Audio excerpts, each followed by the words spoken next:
একজন মুসলমান আরেকজন মুসলমানকে যদি দাওয়াত দেয়, তাহলে স্বাভাবিকভাবে মুসলমানের কর্তব্যই হলো তার ডাকে এবং তার দাওয়াতে সাড়া দেয়া।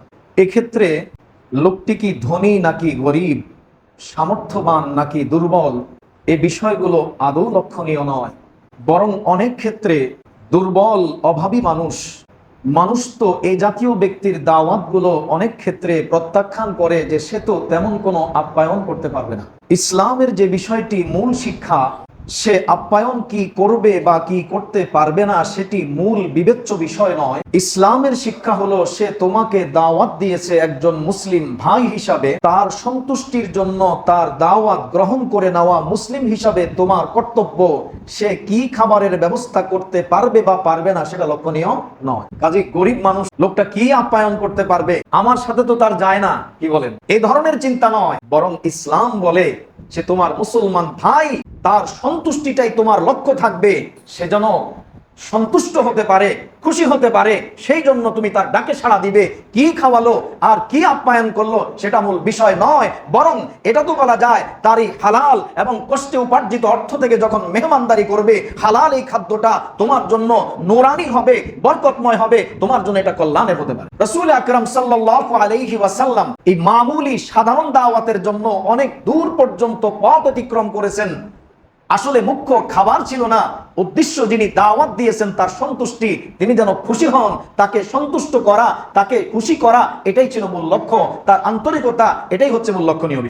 বাকি লক্ষ্য রাখতে হবে, কারো দাওয়াত কবুল করা তখনই কর্তব্য যদি তার ওই দাওয়াতে কোনো গুনাহ বা অন্যায় জড়িত হওয়ার সম্ভাবনা না থাকে। আপনি যদি নিশ্চিত হন সেখানে গেলে কোনো গুনাহ হবে না, কোনো ধরনের অন্যায় অপরাধে আমাকে জড়িত হতে হবে না, সম্পূর্ণ মুক্ত থাকা যাবে, তাহলে সেই ক্ষেত্রে ওই দাওয়াত গ্রহণ করাটা ওয়াজিব। যেহেতু সেখানে কোনো ধরনের গুনাহের সম্ভাবনা নাই, আপনি নিশ্চিত এই পরিবেশটা গুনাহমুক্ত পরিবেশ, অন্য কোনো ধরনের নাজায়েজ কাজে লিপ্ত হওয়ার কোনোই সম্ভাবনা নাই, তাহলে এই জাতীয় দাওয়াত গ্রহণ করা ওয়াজিব, অবশ্যই কর্তব্য। একান্ত কোনো ওজর আপত্তি, নিজের কোনো অসুবিধা অপারগতা না থাকলে সেই দাওয়াত একজন মুসলমানের গ্রহণ করা উচিত। কিন্তু যদি এমন হয় দাওয়াতে গেলে গুনাহে লিপ্ত হওয়াটা আবশ্যক, যেমন বর্তমান আমাদের দাওয়াতগুলোতে গেলে বেপরদা হওয়া আবশ্যক, কি বলেন? আমরা আজকে আমাদের ছোটখাটো আয়োজন বলি, বিবাহের আয়োজন বলি, যে কোনো আয়োজন বলি, সেন্টারে করি আর বাসায় করি, ঘরের ছাদে করি, যেখানেই করি, সেখানে যেন এক বেপরদার প্রতিযোগিতা শুরু হয়। মহিলারা পর্দাহীন ভাবে সেখানে ঢালাওভাবে আনাগোনা করতে থাকে। কি নামাজি, কি মুসল্লি, কি পরহেজগার, কি পর্দানাসীন, সব একাকার হয়ে যায়। একটা অনুষ্ঠানকে ঘিরে সাধারণ যারা পর্দা করে ওরাও পর্যন্ত পর্দা ছেড়ে দেয়। যারা একটু একটু পর্দা করে, কোন অনুষ্ঠান যখন আসে ওই পর্দাটুকু আর থাকে না, ওটা উঠে যায়। অথচ এই দাওয়াত গ্রহণ করা, দাওয়াত দেওয়া, এটা কোনো ফরজ ওয়াজিব ছিল না, কিন্তু এই পর্দা লঙ্ঘন করা এটা কবিরা গুনাহ, পর্দা করা এটা ফরজ ছিল। একটা ফরজকে লঙ্ঘন করে একটা কবিরা গুনাহে লিপ্ত হয়ে আমি খুব আনন্দ উপভোগ করছি, আমি খুব ভালো মনে করতেছি, আমি বিশাল বড় একটা কাজ করেছি, আসলে না, গুনাহের আয়োজন করেছি। এটা আমাদের সকলকে বুঝতে হবে। এর জন্য শুধু একজন না, গোটা মুসলিম সমাজের প্রতিটা সদস্যের জন্য দায়ী। বিশেষভাবে কাউকে বলছি না, আমরা সবাই আমাদের সকলকে সংশোধন হতে হবে। আমাদের এই দাওয়াত পদ্ধতি, আমাদের এই ব্যবস্থাপনা সম্পূর্ণ পাল্টাতে হবে। আমি যেভাবে মসজিদে আসাকে, নামাজ পড়াকে ফরজ মনে করি, এটা আল্লাহর হুকুম, অকাট্য বিধান মনে করি, পর্দার বিধান এটাও আল্লাহর পক্ষ থেকে অকাট্য বিধান, এটাও ফরজ বিধান, তাহলে ওইটা কোন কারণে আমি লঙ্ঘন করছি, ওটার প্রতি কেন আমার এই উদাসীনতা, এটা অবশ্যই আমাকে বুঝতে হবে, এটাও লক্ষ্য করতে হবে। নামাজের ফরজ যেমন আমাকে গুরুত্বের সাথে পালন করতে হয়, আমি আজীবন এটা যেমন করব, এটা যেমন উপলব্ধি করেছি, আমি মুসলিম হিসাবে, আল্লাহর গোলাম, আল্লাহর একজন বান্দা হিসাবে এই কথাটাও আমার মনে প্রাণে স্বীকার করতে হবে। পর্দার এই বিধানটাও আল্লাহর পক্ষ থেকে অকাট্য বিধান হিসাবে এসেছে, ফরজ বিধান হিসাবে এসেছে। কাজেই এটাকেও লঙ্ঘন করা, যে কোনো অজুহাতে এটাকে বাদ দেওয়ার কোনো সুযোগ নাই। এই অধিকার কাউকে দেওয়া হয়নি, না ইমামকে দেওয়া হয়েছে, না মুক্তাদিকে দেওয়া হয়েছে, না কোনো মুসলিম নেতৃবর্গের কাউকে দেওয়া হয়েছে, কাউকে অধিকার দেওয়া হয় নাই। এটা একমাত্র আল্লাহর তরফ থেকে এসেছে, আর চাইলে আল্লাহ সেটা পরিবর্তন করতে পারেন। এখন যেহেতু পৃথিবীতে নবী নাই, এই বিধান রহিত হওয়া, পরিবর্তন করার কোনো সুযোগ নেই। সুযোগ আছে? সুযোগ থাকলে হয়তো একটু আবেদন করে দেখা যায়। যেহেতু সুযোগ নাই, তাহলে অবশ্যই আমি কোনো অজুহাত দিয়ে একদিন, দুদিন, 5 দিন, বছর জিন্দেগি কাটিয়ে দিচ্ছি, কিয়ামতে কোনো জবাব চল। আপনি জিন্দেগি ভর কাউকে দাওয়াত দেননি, এর জন্য আপনাকে জিজ্ঞেস করা হবে না। আপনি কোনো দাওয়াতে এই জাতীয় কারণে যাননি, এটার জন্য আপনাকে জবাব দিতে হবে না। কিন্তু আপনি গিয়ে যখন গুনাহে লিপ্ত হলেন, কবিরা গুনাহ করলেন, পর্দার মতো ফরজ বিধান লঙ্ঘন করলেন, কসম আল্লাহ, অবশ্যই আপনাকে প্রশ্নের সম্মুখীন হতে হবে, আল্লাহর কাছে এর জন্য জবাব দিতে হবে। দুমুষ্টি খাবারের জন্য, একটু উপভোগের জন্য আল্লাহর ফরজ বিধানটাকে লঙ্ঘন করে ফেলেছি, আল্লাহ পাকের কাছে আমাকে জবাব দিতে হবে, এই অনুভূতি আমার ভিতরে জাগ্রত। তাহলে এই প্রথাটা আমাদেরকে সংস্কার করতে হবে। এটা কোনো রাষ্ট্রপক্ষ আমাকে এসে বলবে না, এটার জন্য কোনো বাহিনী মোতায়েন করা হবে না, আমাদের রাষ্ট্রীয় ব্যবস্থা ওইভাবে নয়। এটার দায়িত্ব আমাদেরকে নিতে হবে, প্রত্যেক ব্যক্তি তার দায়িত্ব নিতে হবে। প্রত্যেক ব্যক্তি যে পরিবারের কর্তা, তার পরিবারের সদস্যদেরকে পর্দায় রাখার ব্যাপারে তারই দায়িত্ব নিতে হবে, সে এই পরিবারের দায়িত্বশীল। নবীজি বলেন, আলা কুল্লুকুম রাইন ওয়া কুল্লুকুম মাসউলুন আর রাইয়াতিহি, প্রত্যেকেই দায়িত্বশীল আর প্রত্যেককেই যার অধীনস্থদের ব্যাপারে জিজ্ঞাসা করা হবে। আপনি পরিবারের কর্তা, আমি আমার পরিবারের কর্তা, আমার পরিবারে আমার অধীনস্থরা পর্দা করে চললো কিনা সেটার জবাব আমাকে দিতে হবে। আমার অধীনস্থরা পর্দা লঙ্ঘন করেছে কিনা, আল্লাহর হুকুমের অবাধ্য হয়েছে কিনা সেটার ব্যাপারে আমাকে জবাবদিহি করতে হবে, আমাকে প্রশ্নের সম্মুখীন হতে হবে। কাজেই অন্য কারো দিকে না তাকিয়ে আমি আমার দায়িত্বটা পালন করার চেষ্টা করি, আমার পরিবারকে আমি নিয়ন্ত্রণ করি। এভাবে আমরা যারা নামাজ পড়তে আসছি, আমরা যদি এটা চিন্তা করি যে আমার অধীনস্থ, আমার সন্তানাদি, আমার মেয়ে, আমার মা, আমার বোন, আমার স্ত্রী, আমি এদেরকে নিয়ন্ত্রণ করব, আমি এদেরকে বেপর্দায় নেব না, কারোর সাধ্য নাই আপনার ঘরের দুয়ার ভেঙে তাদেরকে নিয়ে যেতে পারে। কাজে এই বিষয়গুলো অনুরোধ করবো হাত জোড় করে, দাওয়াতের নামে যেন কবিরা গুনাহে লিপ্ত না হই। তাহলে দাওয়াত গ্রহণ করা তখনই শরীয়ত দায়িত্ব বলে, কর্তব্য বলে, যদি সেখানে কোনো গুনাহ বা অন্যায় লিপ্ত হওয়ার সম্ভাবনা না থাকে, নিশ্চিতভাবে গুনাহমুক্ত পরিবেশ মনে করেন, তাহলে সেই দাওয়াতে অবশ্যই যাওয়া উচিত। কিন্তু আমরা এই জাতীয় দাওয়াতে কম যাই, আর যেখানে সবকিছু মিশ্রণ আছে সেখানে আমাদের উপস্থিতি বেশি পাওয়া যায়। বিশেষ করে যারা সমাজের মুক্তাদা, অনুসৃত, যাদের বয়ান আপনারা, যাদের কাছ থেকে কোরআন হাদিসের নির্দেশনা নেন, তাদেরকেও কি এই জাতীয় পরিবেশে নিয়ে বাধ্য করে নেবেন? অনুরোধ করব, দরকার নাই। এই জাতীয় অনুষ্ঠানে দাওয়াত না দিলে আমরা নারাজ হব না, খুশি থাকবো, আজীবন খুশি থাকবো। যেখানে গেলে আপনি মনে করেন যে পর্দা রক্ষা হবে না, সেখানে আপনার ইমামকে, আপনি যার পেছনে নামাজ পড়ছেন তাকে দাওয়াত দিয়েন না, কারণ তার আমলটা যদি নষ্ট হয়, এটার প্রভাব, এটার খেসারত আপনাকেও দিতে হবে, আপনারও ক্ষতি হবে। আপনি তাকে গুনাহে লিপ্ত হওয়া থেকে বাঁচানোর চেষ্টা করেন, তিনি নিজেও চেষ্টা করবে, আপনি সহযোগিতা করেন। তিনি যদি গুনাহমুক্ত থাকেন, কারণ বিভিন্ন সময়ে বিভিন্ন প্রয়োজনে দোয়ার জন্য তো তাকেই আপনি বলেন, আর সেই লোকটাই যদি হারামে লিপ্ত হয়ে যায়, কবিরা গুনাহে লিপ্ত হয়ে যায়, আর সেটা যদি আমি বাধ্য করি, না গেলে রাগ করি, বাধ্য করি, হয়তো তিনি গেলেন, তাহলে উনিও ক্ষতিগ্রস্ত হলেন, আপনিও ক্ষতিগ্রস্ত হলেন। এই হিসাবে যে এই লোকটার কাছেই তো দোয়া করতে বলবেন, তো যিনি অহরহ কবিরা গুনাহে লিপ্ত, অন্যায় লিপ্ত, সে দোয়া করার জন্য হাত তুলবে, আর সেই দোয়াটা কবুল হবে কি করে ভাবতে পারেন? যে আল্লাহকে নারাজ করে, আল্লাহর সাথে যার সম্পর্কের ঘাটতি, তার দোয়া কি করে কবুল হয়? এটা তো আমরা দুনিয়াতেই বুঝি, যার সঙ্গে যার সম্পর্ক নাই, সে তার কাছে কোনো আবেদন নিলে সেটা সাধারণত গৃহীত হয় না। আচ্ছা, আপনারা যে আমাদের কাছে দোয়া চাওয়ার জন্য আসেন, এই সুধারণা করেই তো আসেন যে আমাদের সঙ্গে নিশ্চয়ই আল্লাহর সাথে সম্পর্ক ভালো, কি বলেন? এই সুধারণা থেকে না? এই সুধারণা আপনাদের আছে যে একজন আলেম, থাকবে না কেন, স্বাভাবিক, এটাই হওয়া উচিত। এই সুধারণাই রাখতে হবে, বিনা কারণে কোনো মুসলমানের প্রতি, ইমাম তো দূরের কথা, কোনো একজন মুসলমানের প্রতি কুধারণা করা ও কবিরা গুনাহ, দলিল প্রমাণ ছাড়া, অনুমান ভিত্তিক। তো এই সুধারণা আপনার আছে। এই সুধারণায় যদি হয় যে আমাদের সাথে আল্লাহর সাথে গভীর সম্পর্ক, ভালো সম্পর্ক, আমরা দোয়া করলে আপনি মনে করেন সেটা কবুল হবে, এজন্যই তো আমাদের কাছে দোয়া করতে বলেন, বাসায় গিয়ে দোয়া করতে বলেন, বিভিন্ন প্রয়োজনে বিপদে আপদে আমাদেরকে দোয়া করতে বলেন, উদ্দেশ্য হয়তোবা ওনার মাধ্যমে দোয়াটা করাইলে আল্লাহ তাআলার কাছে মকবুল হবে। হ্যাঁ, এই একটা সুধারণার ভিত্তিতে কিন্তু আমাদেরকে বলা, আমাদের কাছে আসা। এখন আমাদেরকেই যদি আপনি গুনাহ করতে বাধ্য করেন, আমাদেরকেই যদি গুনাহের কাজে আপনি লিপ্ত করিয়ে দেন, আর সেক্ষেত্রে বাঁচতে সহযোগিতা না করেন, তাহলে আপনার এই জায়গাটাও তো রইল, আপনার আস্থার জায়গাটাও কিন্তু আর রইল না। এজন্য সকলকে বলবো, যদি আপনি মনে করেন যে আপনার এই দাওয়াতে গেলে গুনাহ হবে না, পর্দা লঙ্ঘন হবে না, হ্যাঁ, সেরকম গুনাহমুক্ত পরিবেশ, তাহলেই আমাদেরকে দাওয়াত দিবেন, আমরা ইনশাআল্লাহ আপনার সেই দাওয়াত সাদরে গ্রহণ করব। আর যদি মনে করেন যে না, এখানে সম্ভব না, আমরা খুশি থাকবো, আমাদেরকে এখানে দাওয়াত না দিলে আদৌ অসন্তুষ্ট হব না, বরং প্রাণ থেকে, দিল থেকে মিম্বরে বসে বলছি, আপনার জন্য দোয়া করব যে আপনি অন্তত এতটুকু চেষ্টা করেছেন, কোনো কারণে আপনি হয়তো বাঁচতে পারেননি, কিন্তু আপনার ইমামকে আপনি বাঁচানোর চেষ্টা করুন, যেটা সমাজের কল্যাণে আসবে। শুধু আপনার জন্য না, গোটা সমাজ ওনার কাছে আসে, কাজে ওনাকে রক্ষা করা, ওনাকে গুনাহ থেকে বাঁচানোর সহযোগিতা করা, এটা সমাজের কর্তব্য, সকলের, প্রত্যেকের কর্তব্য। কাজে এই জাতীয় দাওয়াত যেখানে গুনাহ হয় সেখানে আমরা দাওয়াত দিব না, অন্তত ইমামকে। সবার জন্য এটা উচিত, আমরা আস্তে আস্তে সকলে এটা পরিহার করব, আমাদের প্রত্যেকটা দাওয়াত যেন গুনাহমুক্ত হয় সেটা আমরা চেষ্টা করব, পর্দা অবস্থায় যেন হয়। যদি কোথাও মহিলাদেরকে দাওয়াত দিতে হয়, তাহলে ওইভাবে সম্পূর্ণ পর্দার ব্যবস্থা করে যদি করা যায়, তাহলেই এই দাওয়াতের ব্যবস্থা করা হবে, যৌথ দাওয়াতের ব্যবস্থা করব।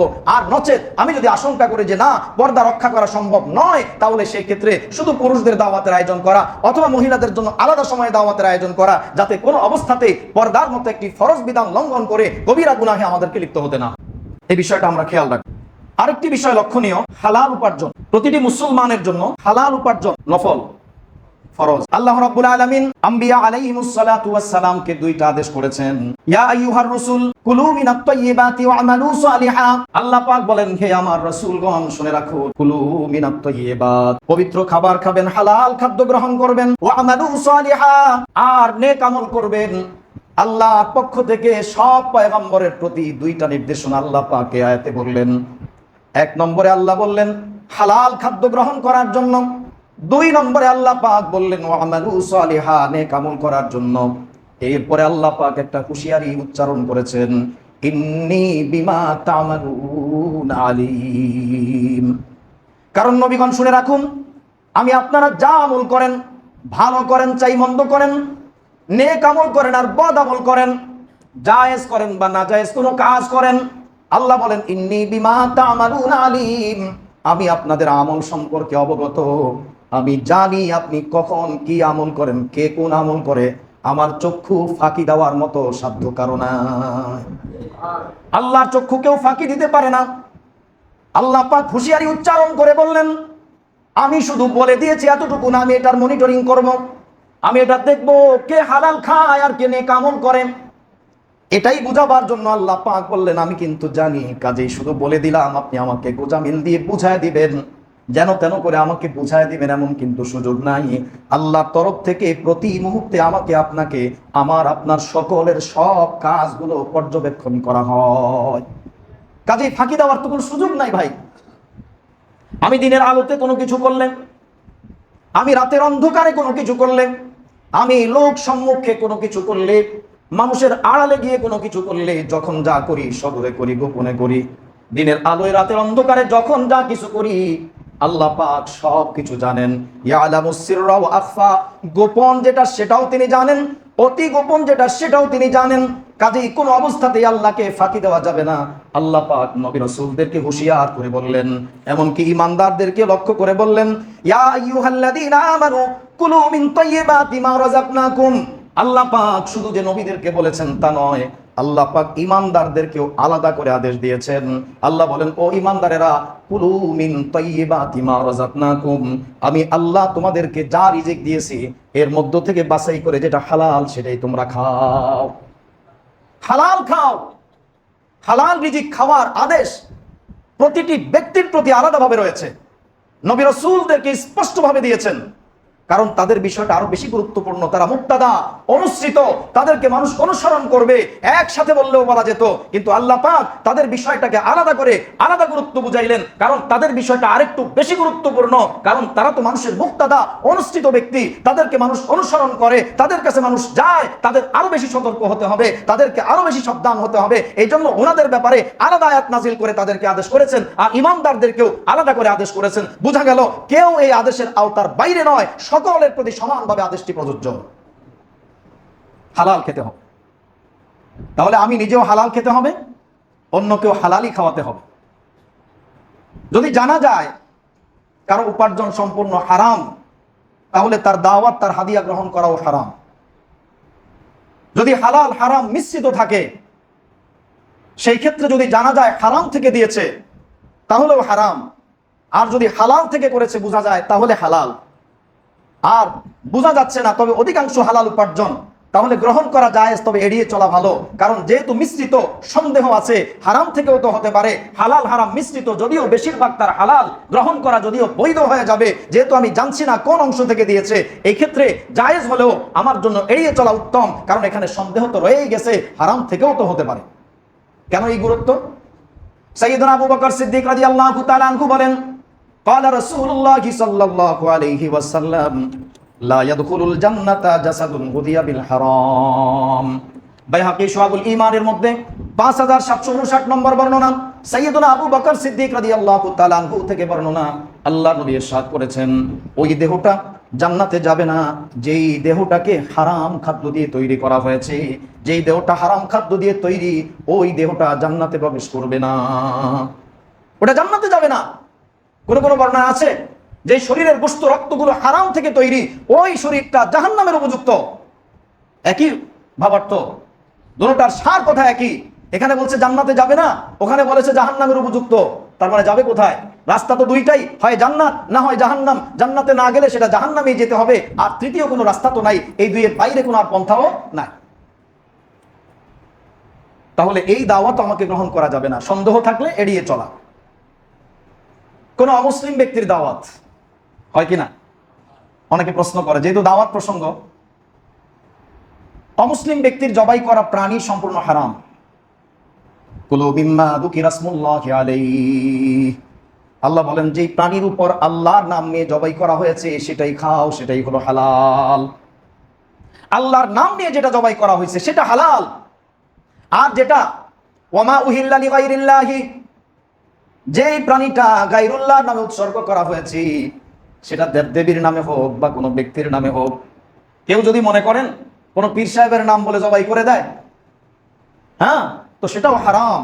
কারণ কোরআনের শব্দ হলো ওয়ামা উহিল্লা লিগাইরিল্লাহ, যেটা গায়রুল্লাহর নামে উৎসর্গ করা হয়েছে, আল্লাহ ভিন্ন অন্য কারো নামে যেটা জবাই করা হয়েছে, সে কোনো দেবদেবী হোক, সে কোনো পীর হোক, সে কোনো ব্যক্তি হোক, যেই হোক না কেন, গায়রুল্লাহর নামে যেটা উৎসর্গ হয়েছে সেটা হারাম, সেটা হারাম সাব্যস্ত করা হয়েছে। কাজেই যদি কোথাও জানা যায় এই পশুটাকে গায়রুল্লাহর নামে জবাই করা হয়েছে, তাহলে সেটা হারাম। মুসলিম সমাজেও আছে, জানে না হয়তোবা, খাজা বাবা বলে জবাই করে দিস, খাজা বাবা বলে জবাই করে দিস, হারাম। কারণ এটা আল্লাহর নামে জবাই হয় নাই। জবাই হবে কার নামে? বিসমিল্লাহি আল্লাহু আকবার, বিসমিল্লাহি, আল্লাহর নামে জবাই হবে। আদেশ করা হচ্ছে যেটা আল্লাহর নামে জবাই করা হয় সেটা খাও, আর যেটা গায়রুল্লাহর নামে জবাই সেটা হারাম। হারামের তালিকার মধ্যে এটা আনা হয়েছে। তাহলে গায়রুল্লাহর নামে জবাই করা প্রাণী হারাম। হালাল হলো আল্লাহর নামে জবাই করা পশু। তাহলে একজন অমুসলিম তো আল্লাহু আকবার বলেই জবাই করে, তাই না?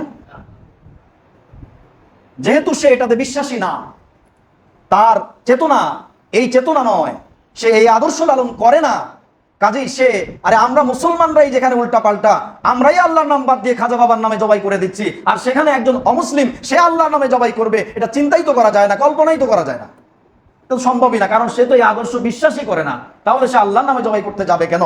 এই জন্য অমুসলিমদের জবাই করা প্রাণী কোনো অবস্থাতেই কোনো মুসলমানের জন্য হালাল নয়। তাহলে যদি আপনি এই জাতীয় কোনো দাওয়াতে অংশগ্রহণ করেন যেখানে তাদের জবাইকৃত প্রাণী থাকবে, সেই খাদ্যটা কি হালাল নাকি হারাম? বুঝতেছেন তো বিষয়টা? তাহলে এটা হারাম। বলবেন হুজুর জবাই করা ছাড়া যদি কোনো মুসলমান কি দিয়ে জবাই করায়, হ্যাঁ, তাহলে প্রাণীটা হালাল হলো, একটা ধাপ আপনি অতিক্রম করতে পেরেছেন। কিন্তু লক্ষ্য করার বিষয়, উপার্জনটা কি বৈধ পথে ছিল নাকি অবৈধ পথে ছিল? ইসলামে যে সমস্ত পন্থাগুলো হালাল, ওই হিন্দু বা ওই অমুসলিম ব্যক্তির উপার্জন যদি এই জাতীয় হালাল পন্থায় হয়ে থাকে, তাহলে মালটা হালাল হয়েছে, মালটা কি হালাল। কিন্তু আরেকটা বিষয় লক্ষণীয়, পাক না পাক, পবিত্রতা অপবিত্রতা, এটা আমাদের মুসলমানদেরও অনেকে সবিস্তারে জানে না। তাহলে একজন হিন্দু বা অমুসলিম ব্যক্তি জানবে কিভাবে? যেখানে আমাদের সকলের জানার কথা, আমাদের মুসলিম হিসাবে এই বিষয়টা আমাদের মাথায় আছে, পাক নাপাক বলতে একটা জিনিস আছে, হালাল হারামের একটা বিষয় আছে। এই অনুভূতিটা কমপক্ষে আমরা না মানলেও অন্তত এতটুকু বিষয় বুঝি যে একটা ব্যাপার স্যাপার আছে। তো সেখানে আমরা এটা জানার পরেও যখন আমরা সবিস্তারে বলতে পারি না, তাহলে একজন অমুসলিম পাক নাপাকের বিষয়টা কি করে বুঝবে? সে ভালো করে সেটাকে পাক পবিত্র করে রান্না করেছে, আপনি নিশ্চিত কি করে হলেন? তাহলে এখানেও একটা অনিশ্চয়তা রয়েছে, এ কারণেও কিন্তু একটা সন্দেহ রইল, এ কারণে সুযোগ রইল না। হ্যাঁ, যদি এমন জানা যায় সে জবাই করেনি, মুসলমানদেরকে দিয়ে জবাই করেছে, এবং তার উপার্জনও বৈধ পথের ছিল, এবং রান্না বান্না সহ যাবতীয় বিষয়গুলো মুসলমানদের সুবিধার্থে, যেহেতু সমাজে বসবাস করে, সামাজিকতার জন্য তাদেরকেও দাওয়াত দিয়েছে এবং সে মুসলমানদের মাধ্যমেই সব করেছে, তাহলে সেই ক্ষেত্রে যাওয়ার অনুমতি থাকলেও যথাসাধ্য পরিহার করতে পারলে ভালো। তাহলে এই শর্তগুলো লক্ষ্য রাখতে হবে। জবাই করা প্রাণী হতে পারবে না, পাক নাপাকের বিষয়ে সন্দেহ থাকতে পারবে না, এবং তার উপার্জনের রাস্তা বৈধ হতে হবে। এই তিনটা বিষয় যদি সম্পূর্ণ করা হয়, এই বিষয়টা যদি ভালো থাকে, তাহলে সেই ক্ষেত্রে গ্রহণ করা যেতে পারে সামাজিকতার জন্য।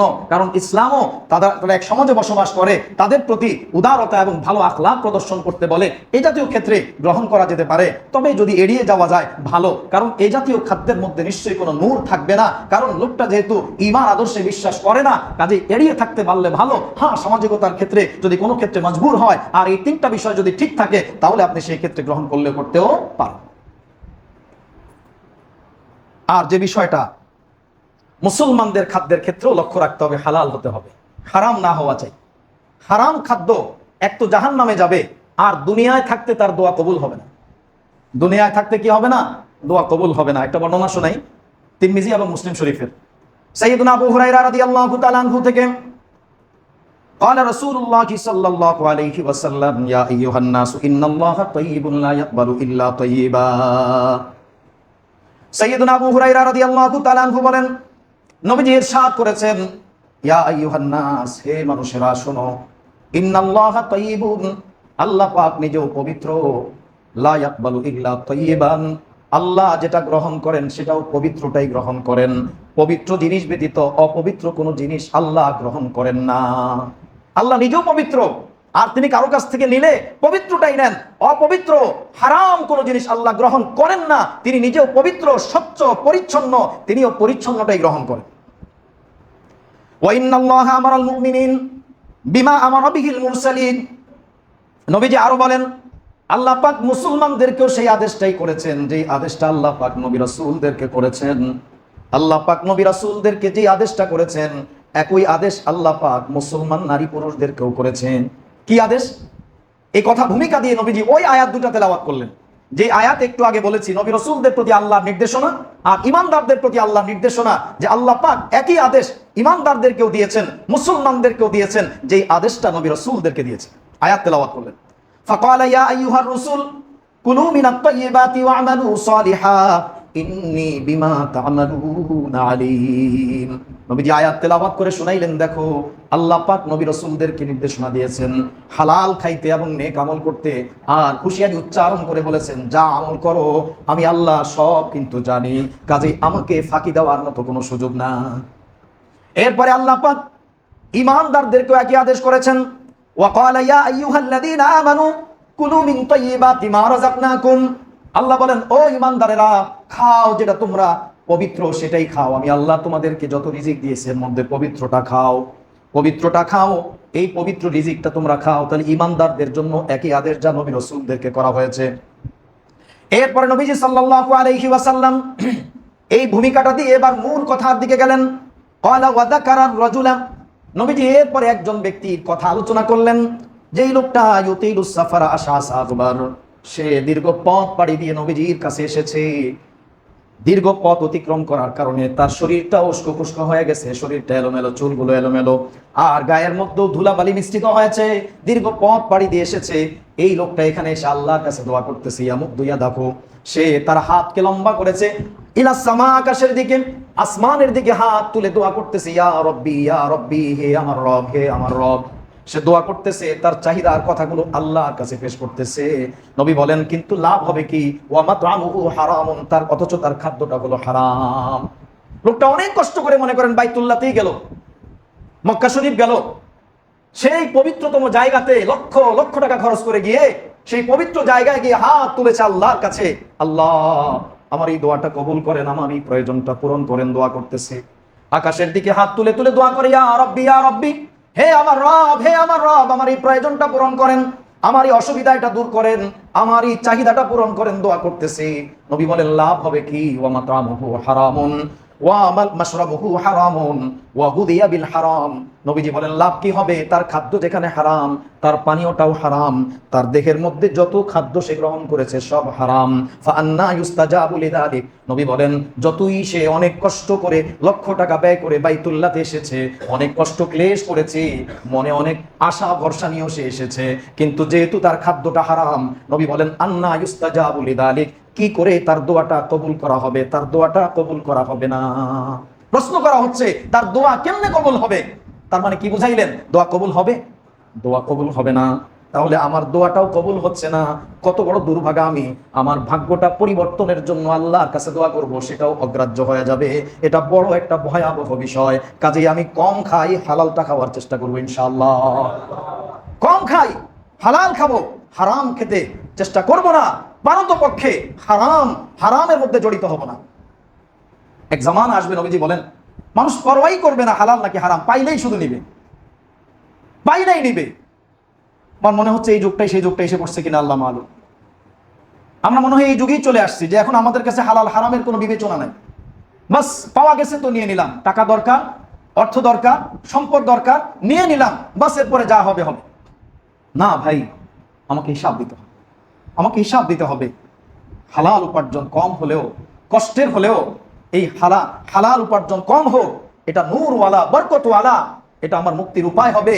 এই খাদ্য খেয়ে ইবাদত করলে সেটা কবুল হবে, এই খাদ্য ভক্ষণ করে দোয়া করলে সেটাও কবুল হবে। আর নচেত আমার এই দেহটা জাহান্নামে যাবে, দুনিয়াতে দোয়া করব সেটাও প্রত্যাখ্যাত হবে, অগ্রাহ্য হবে। বলুন তো আমার কপাল কি করে পড়ে যাবে। আজ আফসোসের বিষয়, হাজার দোয়া করছি আমরা, দোয়া তো আমাদের কবুল হচ্ছে না, আমরা ফল দেখতে পাচ্ছি না। শুধু প্রশ্ন করি, হা হা কি অন্যায় করলাম, আমাদের দোয়া কবুল হয় না। আরে খুঁজেই পাইতেছি না যে কি অন্যায় করলাম। মানে এতটুকু হালাল হারামের পার্থক্য জ্ঞানটা একদম আমাদের থেকে বিদায় নিয়েছে, যে খুঁজেই পাচ্ছি না। মানে হারামে যে অহরহ লিপ্ত হয়ে হারামটাকে এখন হালাল মনে করতেছে। হারাম এখন আমাদের কাছে কি হয়ে গেছে, হালাল হয়ে গেছে। এই জন্য আমি হারাম যে এটাও বুঝতে পারতেছি না, বাস দেদারসে গ্রহণ করে যাচ্ছি। এই জন্য ভাই, আরে দাওয়াত তো আরেকজনকে খাওয়ানোর বিষয়, আমার নিজের খাদ্যটা তো আগে নিশ্চিত করতে হবে যে আমি হালাল খেলাম কিনা। আমার খাবার হালাল হলে আমি যাকে দাওয়াত দিব সেটাও তো হালালই হবে। এই জন্য ভাই খুব খেয়াল করা চাই, আমার উপার্জনটা হালাল করি, হোক একটু কষ্ট। চির জাহান্নামী হওয়ার চাইতে, জাহান্নামের শাস্তি ভোগ করার চাইতে আমার দুনিয়াতে একটু কষ্ট হোক না, ডাল ভাত হোক না শাক ভাত, কিন্তু সেটা যদি হালাল হয় সেই লোকটা আল্লাহর কাছে প্রিয়, আল্লাহ তাকে পছন্দ করেন। কাজে এটা আমরা করার চেষ্টা করব, খাদ্য উপার্জন যেন হালাল হয়। বলছিলাম মেহমানদারির কথা, দাওয়াতের কথা। বিনা দাওয়াতে অনেকে চলে যায়, বিনা দাওয়াতে। শুনেছি, বাস্তবে দেখি নাই, কারণ সবকিছু অভিজ্ঞতা অর্জন করা যায় না। অনেকে নাকি ঘুরে ঘুরে বেড়ায় শুক্রবারে বিভিন্ন জায়গাতে যেখানে দাওয়াতের আয়োজন থাকে। আল্লাহ মালুম, মানুষের মুখে শোনা, সত্য অসত্য সেটা দেখার বিষয় না, আমি মূল মাসআলাটা বলতেছি। বিনা দাওয়াতে যাওয়ার বিধান কি, নবীজির এক হাদিস শরীফ থেকে বর্ণনাটি বুঝাচ্ছি। আন আবি মাসউদ আল-বাদরি রাদিয়াল্লাহু তাআলা আনহু قال دعا رجل النبي صلى الله عليه وسلم لطعام صنعه له خامس خمسة فتبعهم رجل فلما بلغ الباب قال إن هذا تبعنا فإن شئت أن تأذن فأذن وإن شئت رجعا قال آذن لك يا رسول الله। সাইয়্যিদুনা আবু মাসউদ আনসারী বদরি সাহাবী, তিনি বলেন, আবু মাসউদ বদরি রাদিয়াল্লাহু তাআলা আনহু বলেন, নবীজিকে এক সাহাবী দাওয়াত করলেন। 5 জনের দাওয়াত। দাওয়াত কয় জনের? 5 জনের। নবীজি আর 5 জন সাহাবী থাকবেন, মিলে 5 জনের একটা দাওয়াতের আয়োজন করেছেন। যখন এই 5 জন রওনা করেছেন, প্রতিমধ্যে দাওয়াতের বাইরে একজন লোক ওনাদের সঙ্গে যুক্ত হয়ে গেছে। লোকটাও ওই বাড়িতে গিয়া পৌঁছছে। নবীজি ওই জায়গাতে পৌঁছার পরে বললেন, ওই মেজবান যিনি দাওয়াত দাতা, ওনাকে বললেন, ইন্না হাদা তাবিআনা, এই লোকটা আমাদের সঙ্গে যুক্ত হয়েছে। এখন চাইলে ইনশিতা আন তাযানা ফাযান, তুমি চাইলে অনুমতি দিতেও পারো, আর চাইলে তাকে ফেরতও পাঠিয়ে দিতে পারো। কারণ নবীজি আগে না নিষেধ করেন নাই, বাড়িওয়ালা তো অনুমতি দিতেও পারে, কি বলেন? তো বিনা কারণে আমি তাকে ফেরত দেবো কেন? এই জন্য তাকে আগে নিষেধ করেন নাই। যাই হোক, ওখানে যাওয়ার পরে বললেন, এখন তুমি চাইলে লোকটাকে অনুমতি দিতেও পারো, যেহেতু আমাদের সঙ্গে সে চলে আসছে, চাইলে দিতে পারো, দাওয়াত অংশগ্রহণ করবে, আর না চাইলে অনুমতি না দিলে সে ফেরত যাবে। নবী সাহাবী বললেন, ইয়া রাসূলুল্লাহ আযানু লাকু ইয়া রাসূলুল্লাহ, আমি তাকে অনুমতি দিলাম, অনুমতি দিচ্ছি, অসুবিধা নাই, সে থাকুক। তাহলে এখানে বোঝা গেল বিনা দাওয়াতে যাওয়াটা উচিত না, সে অনুমতি দিলেই কেবল। নবীজি যেহেতু অনুমতি চাইলেন, তাহলে বোঝা গেল তার অনুমতির প্রয়োজন আছে। এখানে তার কি আছে? বিনা দাওয়াতে কেউ গেলে তার অনুমতির প্রয়োজন আছে।